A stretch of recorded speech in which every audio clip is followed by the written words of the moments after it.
வணக்கம். மாலை முரசு செய்திகளை விரிவாக பார்ப்பதற்கு முன் தலைப்புச் செய்திகளை பார்க்கலாம். நேபாளம் திபெத் பகுதியில் போதேகாசி ஆற்றில் பயங்கர வெள்ளப்பெருக்கு. நுவகோட், ரசுவா உள்ளிட்ட மாவட்டங்களில் கரையோர வீடுகள் அடித்து செல்லப்பட்ட காட்சி.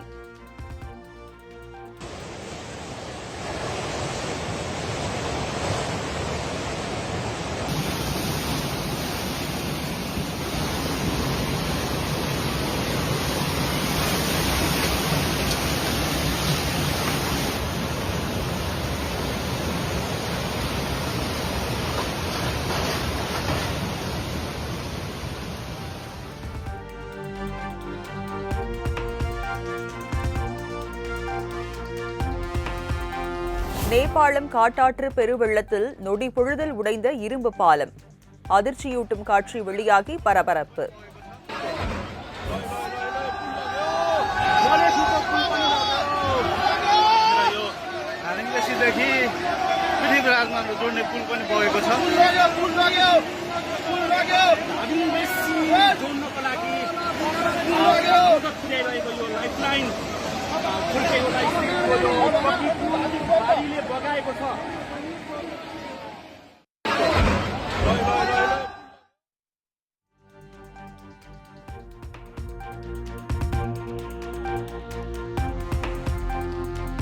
நேபாளத்தில் ஏற்பட்ட வெள்ளத்தில் சிக்கி உயிரிழந்தவர்களின் எண்ணிக்கை 95ஆக அதிகரிப்பு.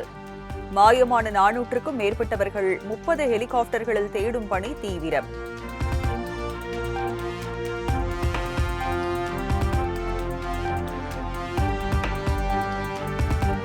நேபாளத்தில் சிக்கிய 57 தமிழர்களின் விவரங்கள் வெளியானது.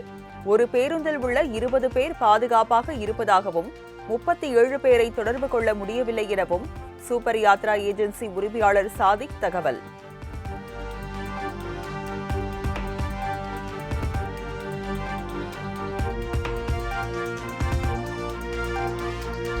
நேபாளம் பெருவெள்ளத்தில் தமிழர்கள் 50க்கும் மேற்பட்டோர் சிக்கி தவிப்பதாக தகவல். திமூர் பகுதியில் 20 பேர் பத்திரமாக தஞ்சமடைந்துள்ள நிலையில் மீட்பு பணிகளை மேற்கொள்ள அரசு நடவடிக்கை.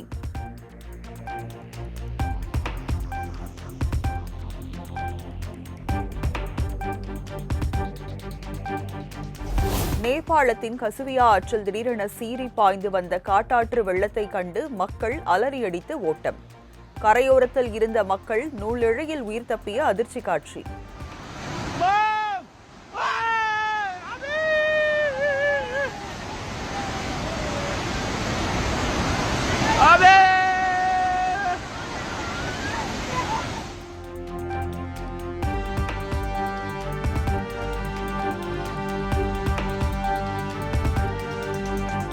நேபாளத்தில் ஏற்பட்ட வெள்ள பேரழிவில் 291 வெளிநாட்டினர் மற்றும் 93 உள்நாட்டு மக்கள் என மொத்தம் 384 சுற்றுலா பயணிகள் மாயம். காணாமல் போன 291 வெளிநாட்டினரில் 105 பேர் இந்தியர்கள் என தகவல்.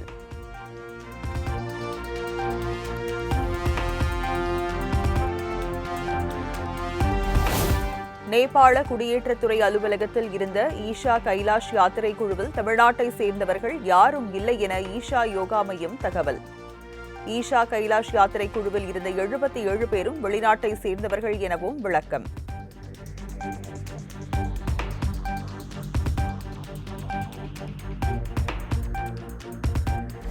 நேபாளத்தின் வடக்கு பகுதியில் நிலச்சரிவு மற்றும் காட்டாற்று வெள்ளத்தின் கோர காட்சி. கரையோரத்தில் இருந்த கட்டிடங்கள் 100க்கும் மேற்பட்ட வாகனங்கள் வெள்ளத்தில் அடித்து சென்ற நிலையில் 100க்கும் மேற்பட்டோர் மாயம்.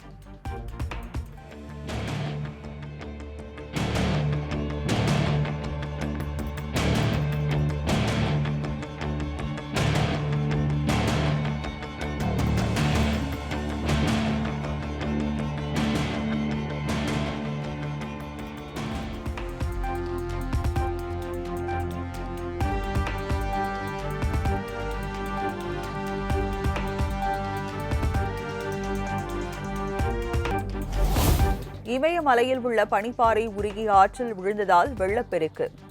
நேபாளம், சீனா இடையிலான ரசுபகுதி எல்லையின் வடகிழக்கே 20 கிலோமீட்டர் தொலைவில் பனிப்பாறை சரிந்து லேண்டை ஆற்றில் விழுந்ததாகவும் நேபாள அரசு தகவல்.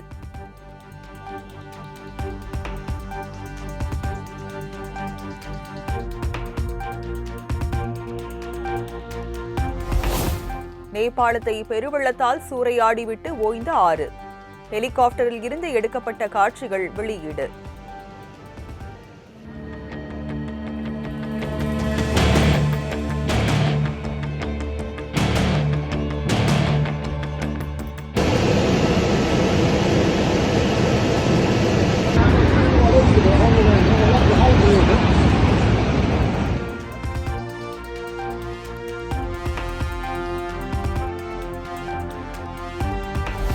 நேபாளத்தில் சிக்கியுள்ள தமிழர்களை மீட்க மத்திய அரசின் தூதரகம் மூலம் உரிய நடவடிக்கை எடுக்கப்பட்டுள்ளதாக தமிழ்நாடு அரசு தகவல்.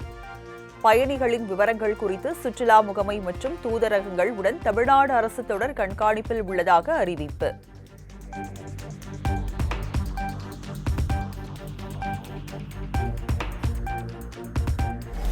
நேபாள பிரதமர் வாலன் ஷாவிடம் பிரதமர் மோடி தொலைபேசி வாயிலாக பேச்சு. நேபாளத்தில் ஏற்பட்ட வெள்ளத்தால் உயிரிழந்தவர்களுக்கு இரங்கல், அனைத்து மனிதாபிமான மற்றும் நிவாரண உதவிகளையும் வழங்குவதாக உறுதி.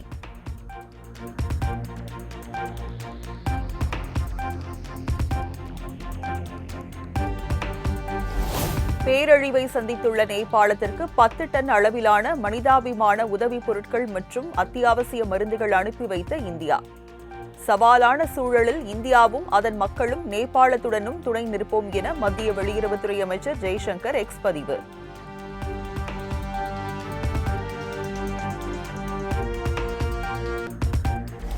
நேபாளத்தில் ஏற்பட்ட வெள்ளப்பெருக்கு காரணமாக பீகார் மாநிலம் கண்டக ஆற்றில் கரை புரண்டு ஓடும் வெள்ளம். கரையோரங்களில் உள்ள மக்கள் வெள்ள அபாய எச்சரிக்கை.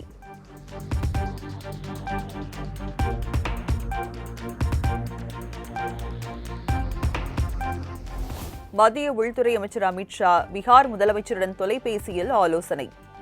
திபெத் நேபாள எல்லையில் கடும் வெள்ளப்பெருக்கு ஏற்பட்டுள்ள நிலையில் பீகாரில் தேசிய பேரிடர் மீட்பு குழுக்களை தயார் நிலையில் வைத்திருக்க அறிவுறுத்தல்.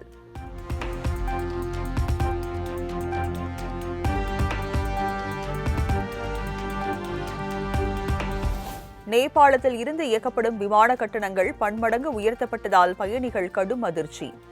நெருக்கடியான சூழலில் பொதுமக்களின் பயணத்தை எளிதாக்க வேண்டும் என நேபாள எம்பி குஷ்பு ஒலி வலியுறுத்தல்.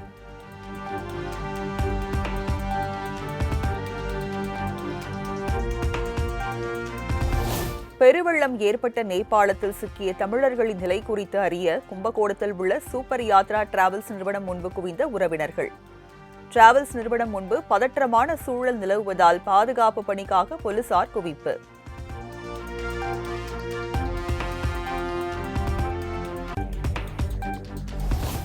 நேபாளம் காட்டாற்று வெள்ளத்தில் சிக்கி மாயமான 37 தமிழர்கள். புவனகிரி பகுதியைச் சேர்ந்த மனைவி திரிபுர சுந்தரியை மீட்டுத் தரக் கோரி கணவர் அரசுக்கு கண்ணீர் மல்க கோரிக்கை. 2 பேரும் சேர்ந்துதான் எப்ப டூர் ஆன்மீக டூர் போவோம்.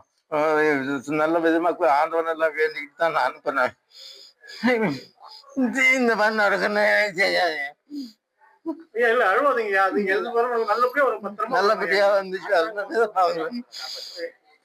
அரசாங்கம் எங்களுக்கு உதவி செய்யணும், அழைச்சிட்டு வந்து கண்டுபிடிச்சு கொடுக்கணும்.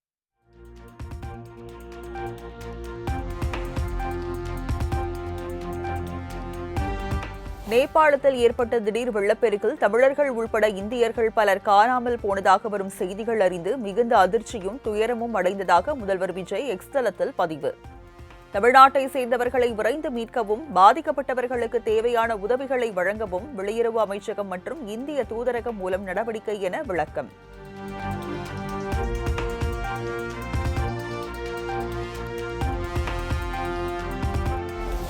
நேபாளத்தில் ஏற்பட்டுள்ள பெருவெள்ளத்தால் உருவாகியிருக்கும் பாதிப்புகள் குறித்த செய்தி மிகுந்த அதிர்ச்சியும் வேதனையையும் அளிக்கிறது. நேபாள நாட்டு அரசுடன் இணைந்து மீட்பு பணிகளை மத்திய மாநில அரசுகள் துரிதப்படுத்திட வேண்டும் என அதிமுக பொதுச் செயலாளர் எடப்பாடி பழனிசாமி வலியுறுத்தல்.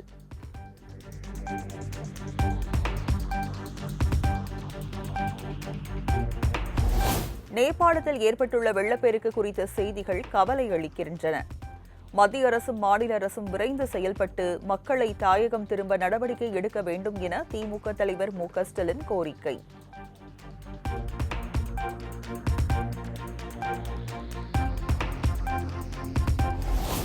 செப்டம்பர் 1ஆம் தேதி மேட்டூர் அணையில் இருந்து பாசனத்திற்காக தண்ணீர் திறந்து வைக்கிறார் முதலமைச்சர் விஜய். மேட்டூர் அணை நீர்திறப்பு குறித்த அதிகாரப்பூர்வ அறிவிப்பை வெளியிட்டது தமிழக அரசு.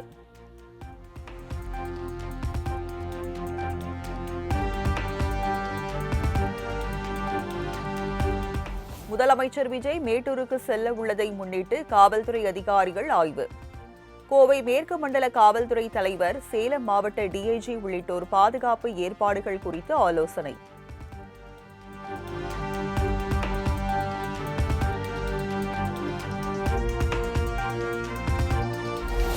பாசனத்திற்காக திறக்கப்படும் நீரை சிக்கனமாக பயன்படுத்த வேண்டும். டெல்டா மாவட்ட விவசாயிகளுக்கு தமிழ்நாடு அரசு அறிவுறுத்தல்.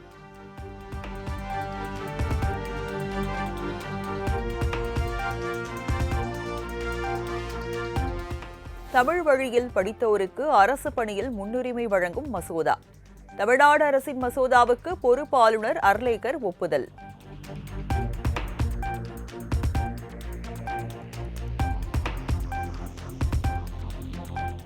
தமிழ்நாடு மனித உரிமைகள் ஆணையத்திற்கு 2 உறுப்பினர்களை நியமனம் செய்து அரசு அறிவிப்பு.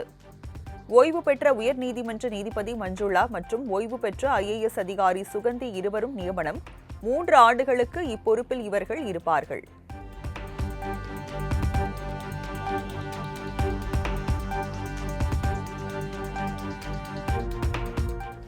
சென்னை ரிப்பன் மாளிகையில் 7வது நாளாக தொடரும் தூய்மை பணியாளர்களின் போராட்டம்.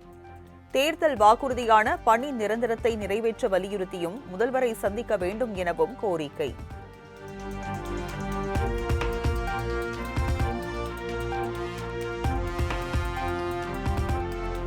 சர்க்கரை மற்றும் மூலப்பொருட்களின் விலை உயர்வால் திருநெல்வேலியில் அல்வா விலை உயர்வு. கிலோவிற்கு 40 ரூபாய் அதிகரித்து 480 ரூபாய்க்கு விற்பனையாவதால் வாடிக்கையாளர்கள் அதிர்ச்சி.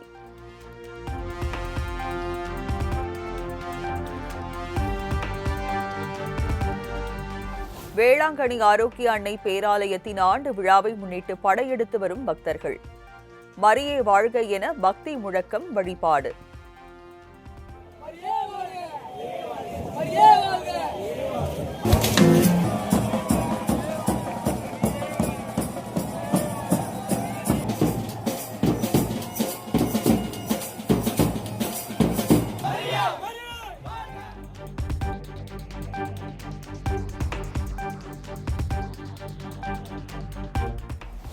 சென்னை பெசநகர் வேளாங்கண்ணி பேராலயத்தில் 54வது ஆண்டு விழா நாளை மறுநாள் கொடியேற்றத்துடன் தொடக்கம். 11 நாட்கள் நடைபெறும் விழாவில் லட்சக்கணக்கானோர் பங்கேற்பார்கள் என தகவல்.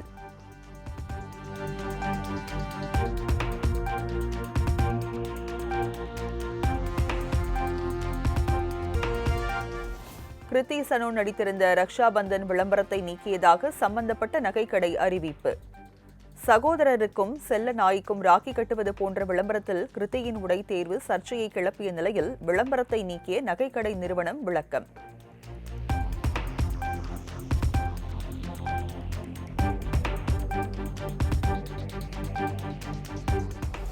இந்திய அணிக்கு எதிரான 2வது டெஸ்ட் போட்டியில் தோல்வியை தவிர்க்க இலங்கை அணி போராட்டம். 2வது இன்னிங்ஸில் இலங்கை அணி 229 ரன்கள், 6 விக்கெட்டுகளை இழந்து 16 ரன்கள் முன்னிலை.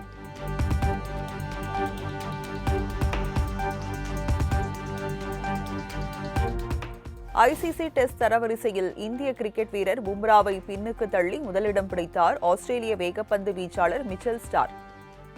வங்கதேசத்திற்கு எதிரான போட்டியில் சிறப்பாக செயல்பட்டதால் சர்வதேச டெஸ்ட் பந்து வீச்சாளர் பட்டியலில் முன்னேற்றம்.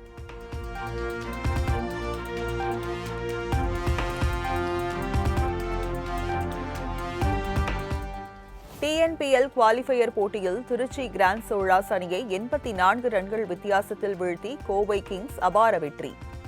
நாளை நடைபெறும் இறுதிப் போட்டியில் மதுரை அணியுடன் கோவை கிங்ஸ் அணி பல பரீட்சை.